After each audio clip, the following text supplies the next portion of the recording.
Hello and welcome to Candice Recommends with myself, Candice Mama. Today's guest is someone I'm so excited to talk to, and I think you guys are going to get so much out of this conversation. It is my friend Bouwer Bosch. He is a successful Afrikaans musician who is also a comedian, a writer, a producer. I mean, he does so many incredible things. But more so, what I love about Bouwer is his insight into life and into himself, really. So without further ado, Some mens wat sy liedjies bouwe. Oh, thanks, Candice. Good and you. Good. I was like, So good to see you. hoe gaan het? Until the cows come home today. I'm gonna be like, hey, hoe gaan het vandaag? Well done. Thank you. I tried to make it as organic as possible. I But love then it. I I was love it. continue, and then I was gonna have to be like, whoa. This was just like a brief interlude.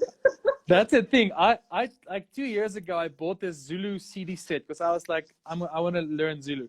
So I bought this CD set, and apparently you can learn it in a year if you're very disciplined and you listen to it in your car. But the thing is, when you learn from like a CD or anything like that, you learn it like a parrot. So I know how to say Sabona, Kunjani, and all those things. And as soon as someone don't reply with what you think they're gonna reply, if you ask them how are you, and they start rambling on, oh, it's not going well at work, I'm like, I'm lost. I'm like, I don't know what to say. You're like, great. Yeah, no. Yeah. I'm like, I start to speak like Portuguese or some other random language. It's so true. Good. I'm glad we've both done that. So at least you understand. I was just trying to be nice, but at least you know. I appreciate it. You did well. And no, my Afrikaans is not actually that bad. Because Afrikaans, I actually spoke Afrikaans before I spoke English. Can you believe it? What? Yeah. Because of school, like school?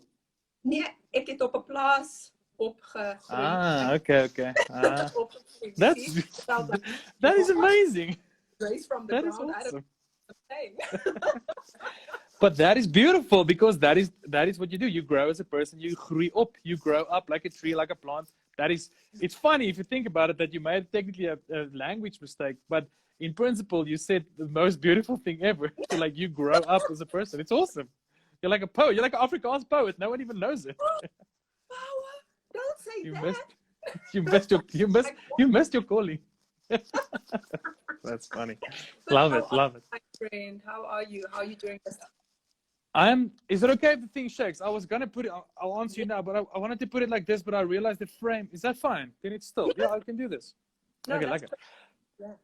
It is going well. It's going better now. The lockdown, I think, in the beginning it was all Ubuntu. Everyone was like fun and games. We're gonna do this together, and praise be to all the new rules and everything. But I think everyone's just human, and I started off thinking it won't affect me that much because I'm a freelancer my whole life. Pretty much after school I've been freelancing, so the whole system is rigged for me at the moment. I work from home. I don't need to be in an office, but I think it's just I miss so many little stupid things that you take for granted every day, that it kind of just got to be the last few weeks. So I'm doing better today, but there was definitely like a dip where I was like, I don't know.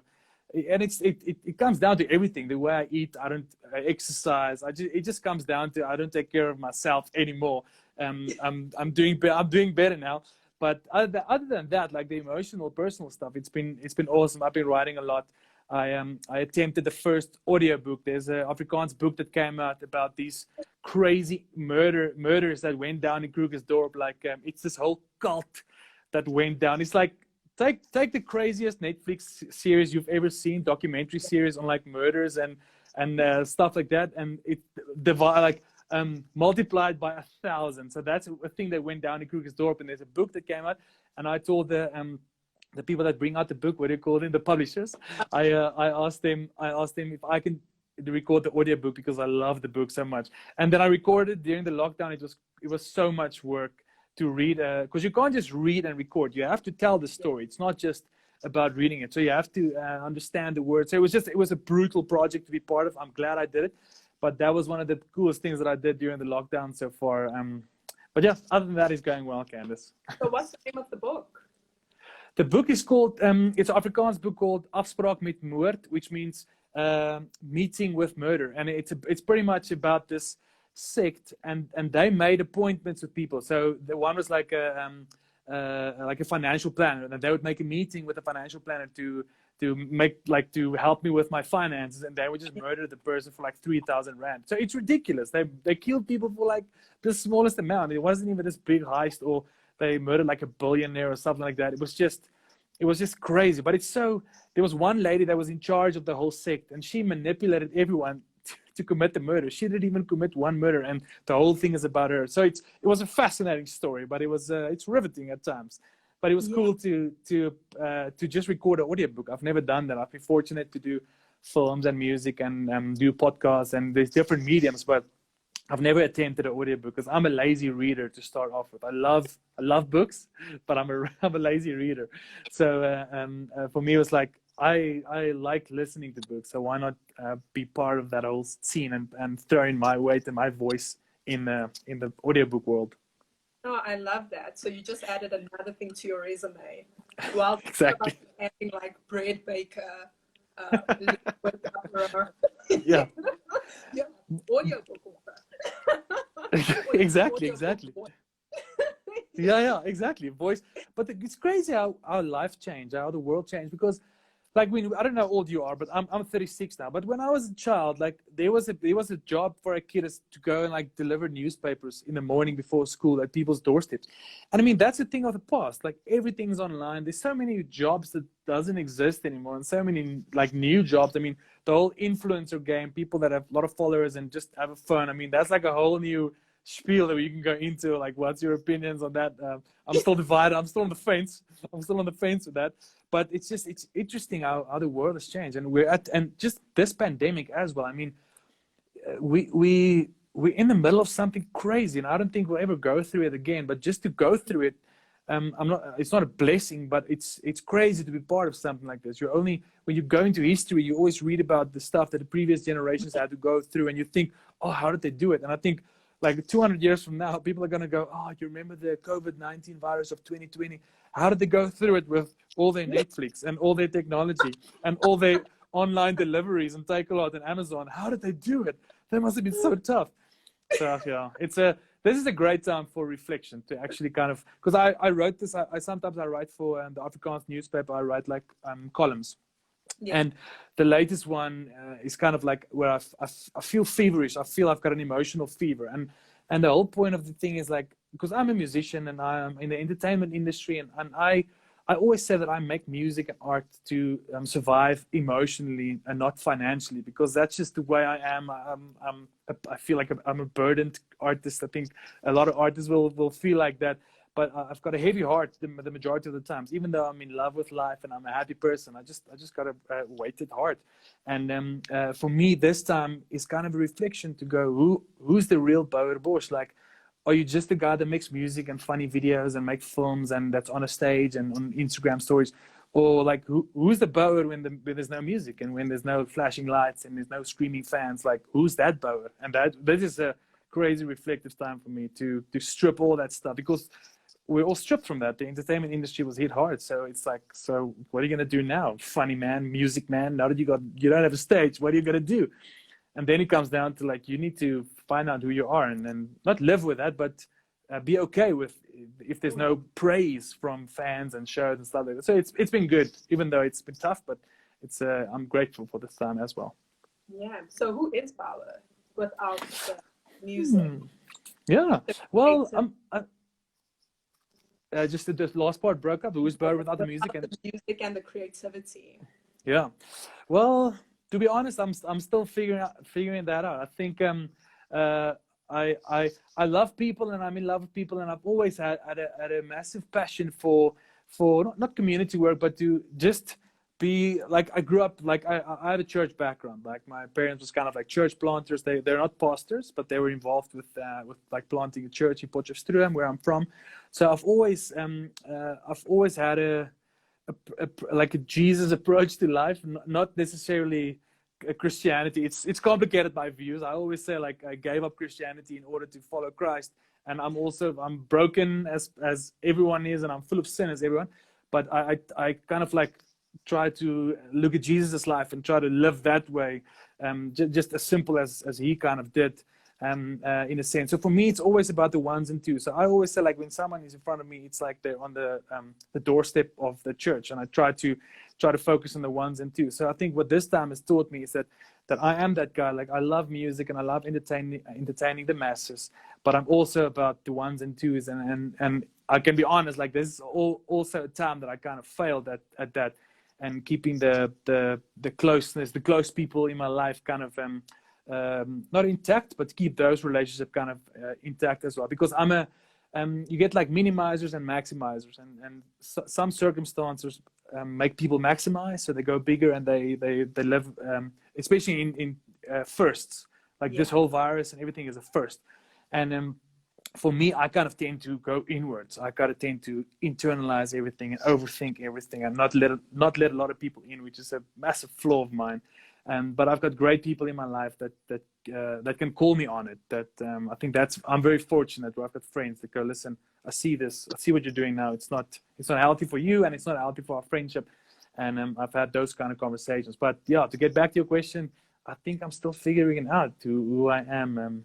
And where I'm heading after this. But I think it's what I said, Nano, about how the world is changing, because so now that there's no more shows and there's no more stages, you still got technology like this, so you can still get your message out and what's on your heart. You can still, like the way you're doing now. I mean, you're sharing your platform with just like, you've got a lineup of amazing speakers, man. It's so awesome.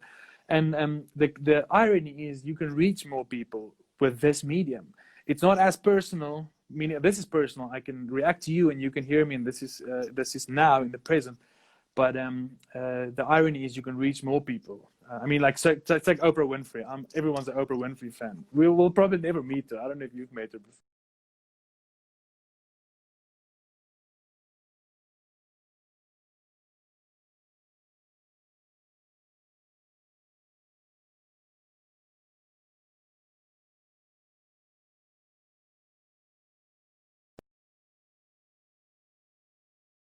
I wonder if it's my... Hello, are you there?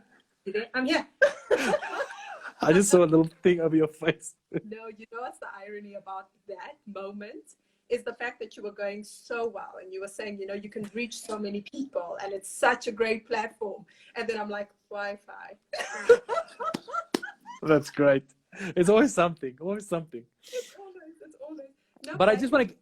Yeah. Sorry, guys. So, no. I just think what I want to say is that it always comes down to the ones and twos. I think like it is inspiring to see what Oprah does, or Brene Brown, all my heroes and the people, even like your story. I mean, when I saw that video on YouTube about you going to Eugene to cook, it made me, like, it's obviously sad what you went through, but it just gave me so much hope. I was like, yes, this is the kind of South Africans and people are, like, you're the kind of person I want to be like, and the legacy I want to leave, and stuff like that is like, I don't even know you, but what you did there, it just hit so hard, and I'm a stranger to you. So I think what we do in these times definitely have an impact, and with a medium like this. I mean, I came across YouTube. I saw that YouTube video and I was like, yes, who is this Candice girl? And I started following you and started following the work that you do, and that is because of technology. But I think everyone is wired differently. We all have different personalities, and even though I see the upsides of this and you reaching more people, there's just something about interacting with strangers at a show, or even at, like, in the street and stuff like that, that I kind of miss in this time. Oh, absolutely. And I love, firstly, thank you for your vulnerability and your truth. I think so many people at home are going to watch you and hear you and think, oh, thank God. Because I think for a long time, firstly, we're dealing with something we've never dealt with. But I think all of us kind of felt guilty. Like, oh, I'm supposed to be so productive and, like, you know, doing this and starting a business. And, you know, I've always wanted to sing. I should put videos on Instagram. But also at the same time, your emotions, your mind is confused. It's like you're used to seeing people, used to touching people. And now all of a sudden you can't just touch someone, you know. And for a long time, I don't know about you, but, like, I'll go to the store, and if I see someone I know, my reflex is to hug them. And then I'm like, ah. Yeah. Now you're like, That's funny. Yeah. But our brains are beautiful. I mean, we we can write the most beautiful songs, we can write the greatest films, we can write the greatest poems. We as humans, we can make paintings. Like, we're beautiful up here, we're beautiful. But it takes a second for your brain to turn on you and just tell you the worst things about yourself, to get bitter and jealous over other people that's doing their thing, that's not even about you. They're just living their life. So it's that's another thing, like, I kind of like got to know a little bit better, is my brain, how quickly that thing can turn on you, if I can call that. But there's a like, I went through a difficult year the last year, and there's something that when you go through a traumatic experience, and I know you have been through a traumatic experience, but we as people, we're not as close to the negative emotions, like the jealousy, the bitterness, the hatred, all the stuff that also makes Bouwer or Candice. Like we're funny people, and we're friendly people. We've got all these amazing pluses that people can see on the outside, on our stories and in life if they know us. But all the things that they don't see are also there, like the jealousy and the bitterness and whatever you want to call it. But we don't grow up as kids having a relationship with that side of yourself as well. We only have a good relationship with the positives, where people like us and they praise us and they can see this. And I think like my last year has been getting to know that side of me better, because it doesn't mean there's two Bouwers. It means there's one Bouwer, and he's got different aspects. He's the friendly and the funny guy, but he's also the sometimes bitter and sometimes jealous guy. And I think just to kind of get to know that side of you better, and to make friends with that side and go, hey, I see you bitterness, I see you. Hatred is such a strong word, but at least bitterness and jealousy and whatever the stuff you as a person might struggle with. But for me, it kind of became important to get to know that side and become friends with that side of me as well. Oh, that is so powerful. I think what you've just captured is the human experience, right? And I think it's so important for us to realize that all of us live in dualities. Like, none of us are 100% light, and none of us are 100% dark. The most evil person has got some incredible friends and some people who think they're the best thing ever. They're like, you know what, that Hitler, he did a lot of bad things, but oh, was he a ball at a party? And you're like, what? But it's just the same as good people, right? Like, you can't, I think it's just unrealistic, and I want to get into this with you. Like, I feel like there's an unrealistic expectation on public figures, that you as a musician, right, you have this amazing relationship with your fans and you love them, but at the same time, you're not always happy. You're not always the comedian. You're not always, on your A game. Sometimes you struggle. So how do you deal with that? Having such a fan base, like such a, people love you and a lot of people love you. How do you deal with that balance of like, I want to interact and be in close contact and be great, but at the same time, I want to deal with me and be me. Yeah, it's a good question. I think I've never been someone that can fake really well how bad it's going with me. Like, you can, if you know me, and you can see me like on stage, or if you see me backstage or at a show, or in the mall even, you'll know if it's not going well with me. Like, I'm just someone that kind of like, I have like my whole stature is like, my demeanor is down. So I'm not very well with hiding if it's going bad with me. I definitely have. So the thing is, I'm a random person in a sense. I really like comedy, and I really like making silly videos and sketches and funny music videos. There's a side of me that's like crazy ridiculous, that don't take anything serious. And then there's a crazy serious side of me that's intensely passionate about reconciliation and our history, and having deep, vulnerable conversations like this. And they're very far removed. It's not even here. It feels like they're total opposites. And I think, but what I must say, what I've done from the beginning, from my entry to the entertainment industry was when I was 22. I was a student in Potchefstroom, and we started a rock band. And like 12, 13 years ago, there was this massive Afrikaans music channel called MK, and it was like MTV for Afrikaans community, and that's where we blew up. So when I was 22, I started into this music scene and the entertainment industry. But because I'm come from the church and I've got a church background, I was very honest about the vulnerability aspect. I was very honest about my struggles, very honest about my relationship with my father and all the issues that I like grew up with and the stuff that I had. So and it wasn't intentional. I didn't think long term, going, oh, I need to be vulnerable now because one day it's gonna bite me in the butt or whatever. I'm just always one of those persons that kind of keep it honest and straight at times. But I do get people that come up to me and they're like, they want you to be funny, or they want you to be a certain way. But I've kind of tried to be honest with people. Just go, listen, I'm not having a great day. I guess we'll still do a photo or whatever you want. But I don't know. It's a good question. It's almost, I can always tell you this. Like it's also how you see yourself. I feel like I don't feel like a celebrity. I don't feel like, I always say, like, we live in South Africa. The world can't even point us out on the map. That's the one thing. And I mean, I'm very privileged to be in this industry and to live in South Africa. But if you want to take fame to your head in just in life in general, yeah, I don't know. It's a weird concept to me. I'm grateful for the platform and the influence that I can have, and that I can tell my stories and sing my songs and make a living off of it. But the other side of it, I've got a very big love-hate relationship with the celebrity side of the scene. But it comes with the territory, and I always try to manage it the best way possible. Wow. And, you know, for me, what I want to touch on a point you made earlier, where you say, you know, people who are incredibly funny and out there and outgoing, and this deep side that you have, is I'm the same way. Like, I'm incredibly, like, you know, bubbly, and I love people, and I'm like, yeah, you know, and I will do anything for a good joke. But at the same time, like when I'm alone, I'm in my head, I'm thinking, I'm doing, you know, and it's like, I've found that this is actually a common theme.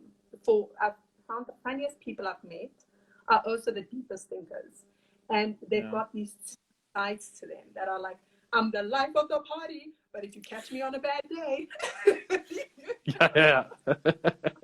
Yeah, that's true. I think that's coming to terms with it. I don't think it's something. I think when you come to terms with the fact that I can be this really cool, outgoing person, but I can also be very reserved, and it's okay. I think that's when other people become okay with it.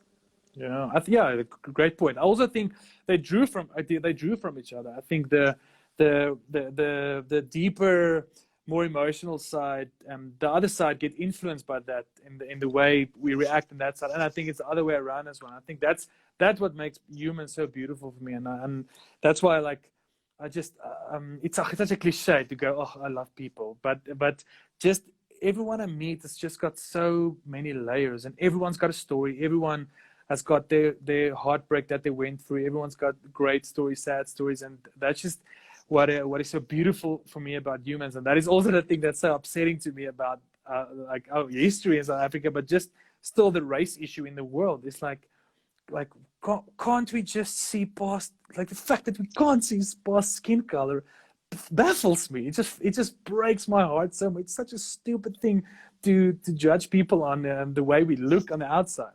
But that's a conversation for another day. But my point is, like, everyone, the guy on the street corner, the billionaire, the Mother Teresa, the whoever, everyone's got we've got more in common than what makes us different in the world. It's a fact, but we just focus on the differences too much. Oh, I love that. And I think your, focus on people's stories is exactly what I've made a career out of, really, right? In terms of love people's stories. I love people. Like, that's just the weird obsession I've got. I just love people. But there's an interesting theory. Like, I really like psychology. I'm not a psychologist at all. I didn't even study, but I'm very, like, I love Brene Brown. Everything that has to do with, like, vulnerability, and that has to do with the inward and the heart and the human spirit. Like, I love stuff like that. And there's this thing about, like, because our pain comes from people, like, we've all have, like, daddy or mommy issues, and we all got a heartbreak in high school from a loved one, or a friend that did something mean, or bullies. So because of our hurt, our deepest hurt comes from people, our deepest healing will come from people as well.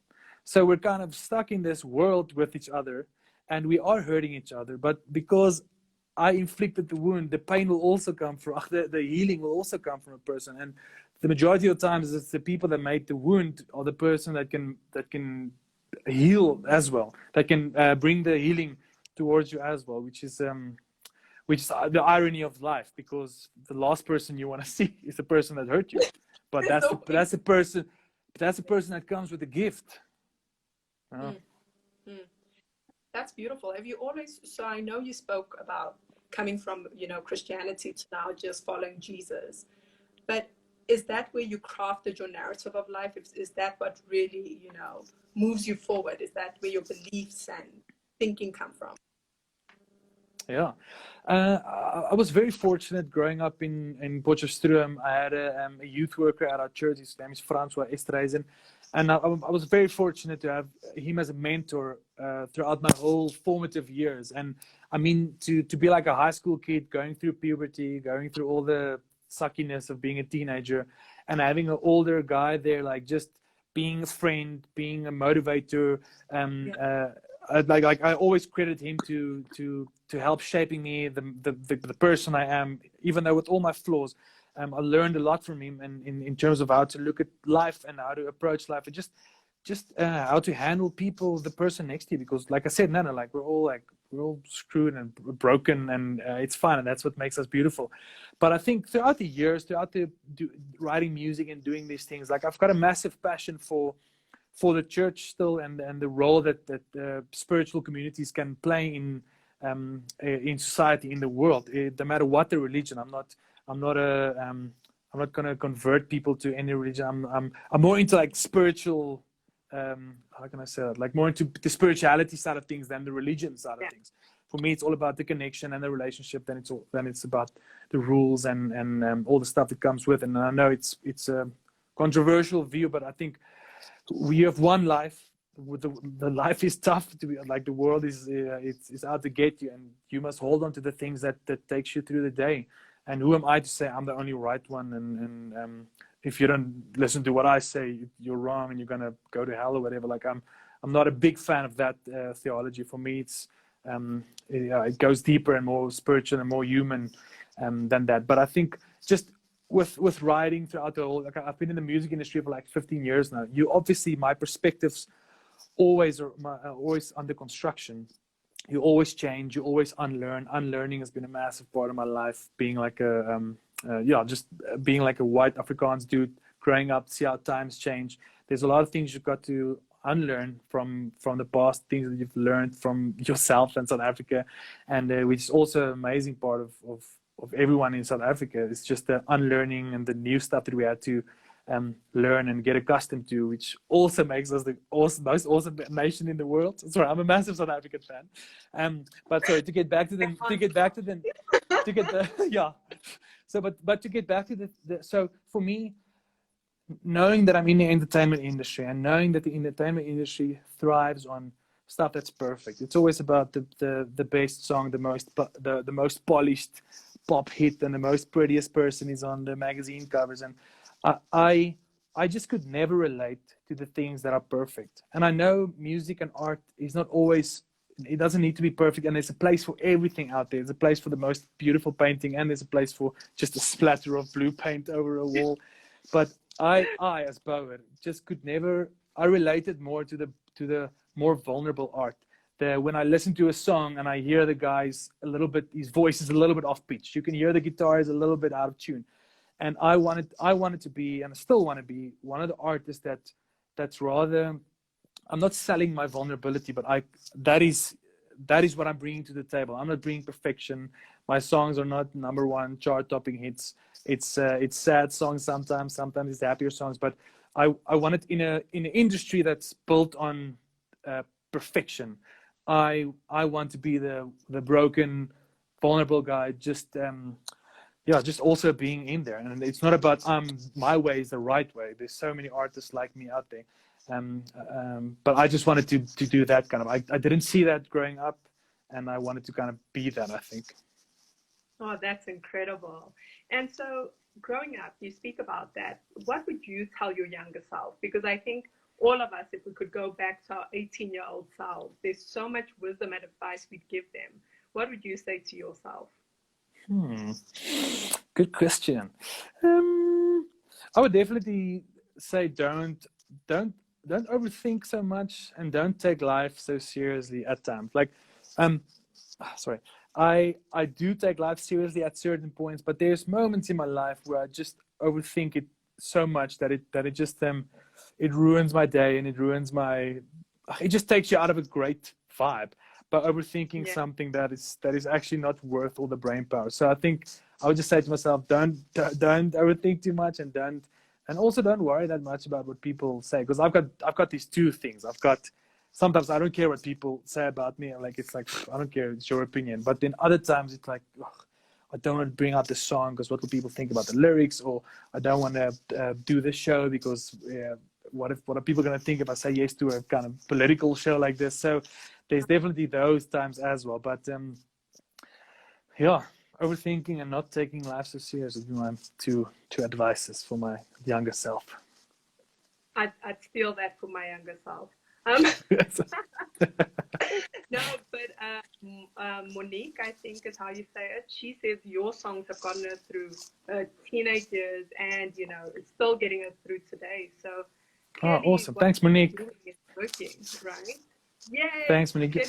Yeah, but can I just tell you something about music? There, that's so fortunate. It's such a like a humble industry to be in, because I sit in my house and I write my songs, and it's all the stuff that's inside of me, and my experiences and my hurt, or sometimes my happiness. And the thing about songs is it's literally it's a magic trick. Like, I write a song in this room and I record it and I put it online, and then the song travels throughout the world with technology these days. It reaches people in overseas, and then it touches strangers' hearts, and it changes strangers' way of thinking. And you put words into people's mouths that they didn't know they have, and you make people feel something they never thought they could feel. So someone is in love with someone, but they don't know how to say it, and then they send them a song and they go, "This is how I feel about you." And that is the responsibility and the privilege of being a writer, not just a musician, but the amazing not power, but just the gift you have as a musician is to.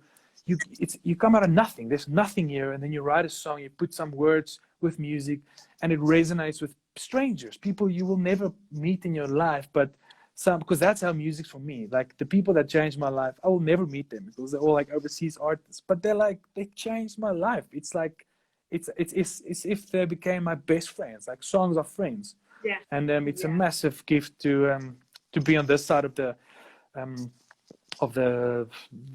coin, the music. This side of the curtain, let's call it the curtain. Yes. No, you are so right. I mean, I wrote my book, and I realized how much music had impacted me, because I actually remember based on music, which is such a crazy thing. Oh, wow. So a song takes me back to a moment, and I could see that moment clearly, and it's the craziest thing. And people are screaming at us here because they really want to know, is your Johan Bert your nephew? Is Johan? Well, yeah, he is. Yes, like, look at you nailing Afrikaans. Yes, fuck it. He is family, like my dad's nephew's son or something like that. But yeah, we're family. Okay, because it started off very small letters, and then it started screaming. And then started screaming. And I'm like, Is he your family? Is he your family? So wait, is this live on my story as well? Yes, people are talking to you about it. Yeah, I think it's like the second time I've done this. I've done this with Katlego on the Tropica thing, but I'm not sure. Okay, cool. It's on my page. Okay, I see now. I like it, Kobus. Oh, awesome. But can I quickly, Candice, can I tell your story quickly, just so the people, just for the people on my page that don't have context of who Candice is. Candice, you must jump in and correct me. But I came across Candice on a YouTube video. This is where you must tell me if I'm wrong. But so Eugene de Kok is this. Every Afrikaans person knows Eugene de Kok is like the very bad guy from apartheid, and he murdered your father, right? Yes. And the video on YouTube is Candice going to prison. Wanting to speak to Eugene, you wanted to forgive him? Is that the story, or did you wanted to hear from him? Did you? Yeah.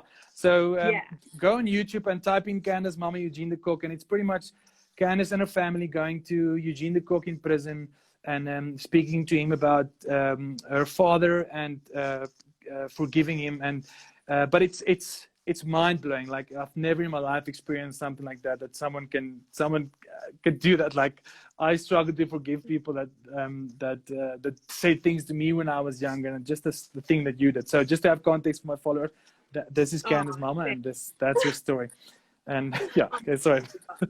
No, thank you. And I really appreciate that. And I think it comes down to also, I mean, from this conversation, firstly, I draw so many similarities between us, but I think you're one of those people, and now it makes sense why your music is so impactful, is you're someone who feels very deeply, right? So you put all your feelings onto paper, and I think that translates so well for your fans. And so you just released the song. So do you want to tell us a little bit about the story behind Swifiliki? Yeah. So the song. So I write with a friend of mine. His name is Almaru. So I sometimes write with him. I pull him in to help write songs, because I'm also at a place where I feel like I don't have anything to say. It's so, and it's not a creative block even. It's just I sometimes compare myself so much with other artists and other creatives out there that it not blinds you, it cripples you, that you just don't back yourself. And then I go into this insecure space of, oh, I got nothing to say. And then that's not the reason I pull people in. I also like to write with other people because they're super talented. But I'm at a place like that as well, where I just feel like I don't have anything to say at the moment. So I pulled a friend of mine in, Almarua, and we wanted to write like about relationships in general, because that is what life is about. It's about romantic relationships, friendships, relationships with strangers, father, family. And then the song, the lyrics are all about like different aspects to how people are in relationships. That's why I said Nano about the minimizer maximizer thing. And then the opening line is ek word stil as jy kwaad raak, which means I become quiet when you get mad. Yeah. And that's like a basic thing in a lot of relationships. Like, if me and you are in a relationship and you are the one that gets crazy and loud or whatever, I'll be the one that minimizes, and that's a dynamic we need to work around to make the relationship work. And that's a very universal thing. So lately I've been writing like a lot of like the past few years I've been writing a lot of like universal type things.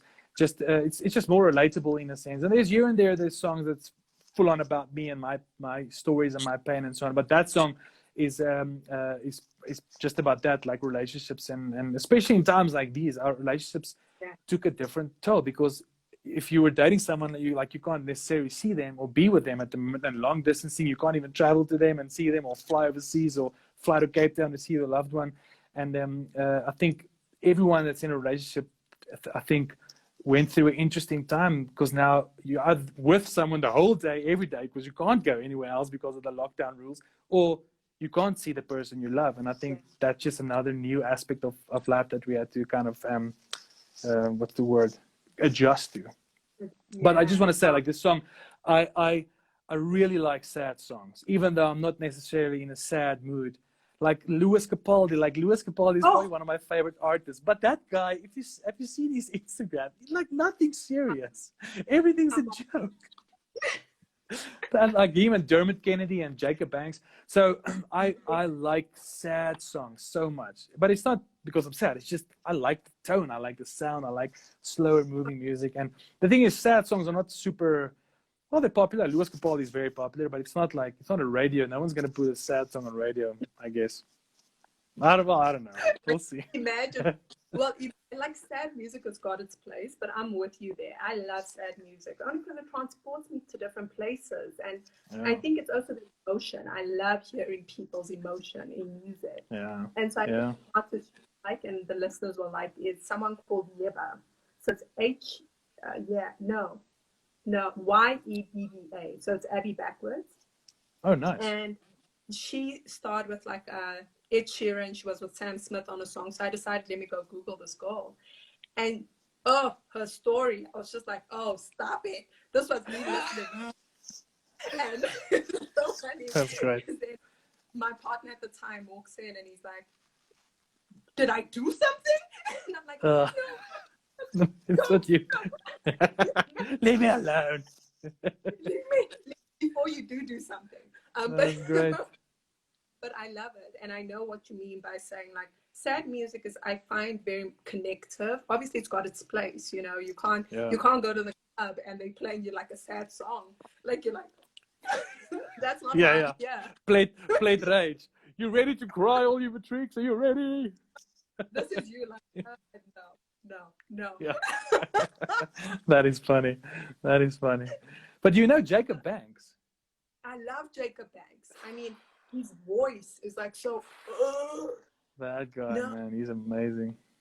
I see Piwe Moyo says, I can't relate to you guys because I love happy music.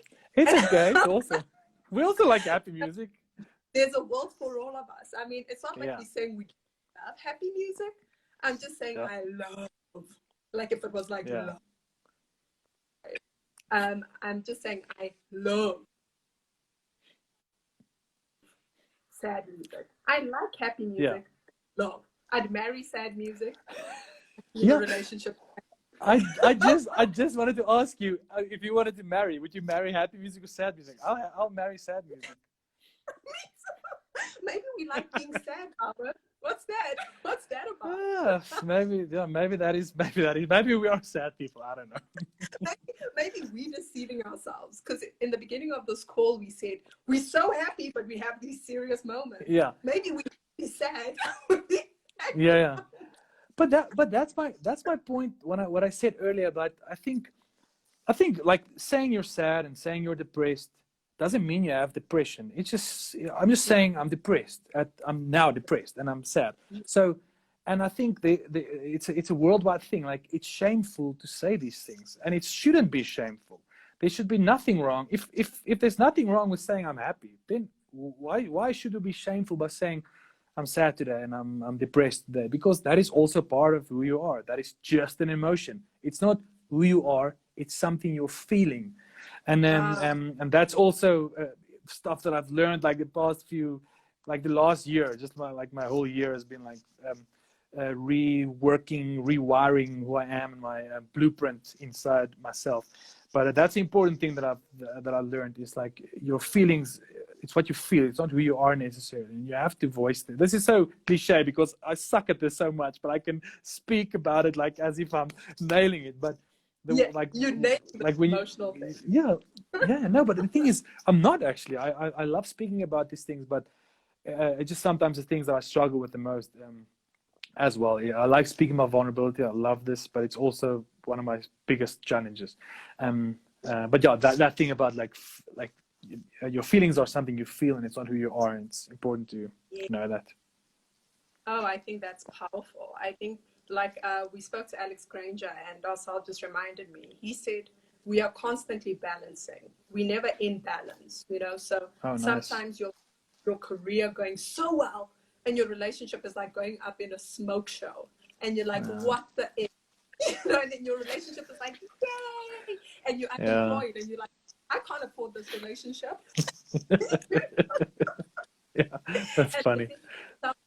Somewhere you start getting closer to balance, and you're like, that's nice. I like that. That's a cool way of seeing it. Yeah, I think we put so much pressure. I think in today's society, and I want to get your input on this. I think I'm going to say this, and then we can close off because Instagram's going to kick us off. What I realized, the society puts so much pressure on one emotion, right? So it's positive thinking. Like if you're not positive all the time, your life is never going to work out, or you have to experience this or you're complete mess. But I think what I heard you saying is that emotions are a spectrum, and you have to feel all emotions in order to see the fullness of life, right? Because I know for myself, the reason I can experience so much joy that people see is because I know the darkest moments, right? Wow. So it's like the joy is just amplified. It's like the darkness is the backdrop to my joy. So nice. What do you think? What do you think about that? Yeah, I think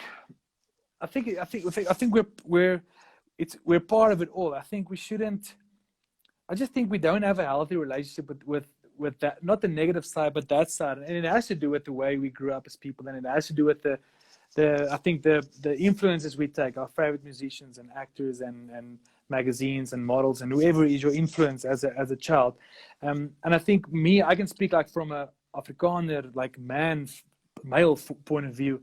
Like we grew up like men don't cry, you don't speak about your feelings, you're not vulnerable, like stuff like that was a part of the narrative for me growing up, and that's got nothing to do with my parents, or they were I've got amazing parents.